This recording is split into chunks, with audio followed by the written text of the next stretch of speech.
ఓం నమో వెంకటేశాయ. అందరికీ నమస్కారము.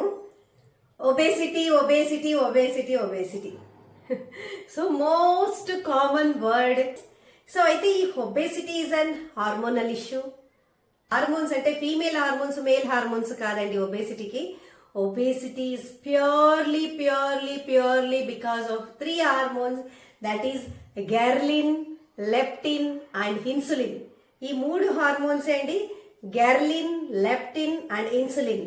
సో గెర్లిన్ అనే హార్మోన్ వచ్చి మనకు ఆకలి చెప్తూ ఉంటుంది.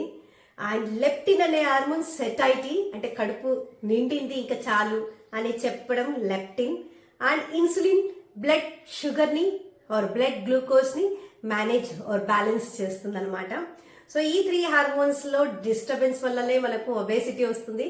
అయితే ఏమవుతుంది ఈ 3 హార్మోన్స్లలో అంటే లెప్టిన్ రెసిస్టెన్స్ అవుతుంది. అంటే ఏదైతే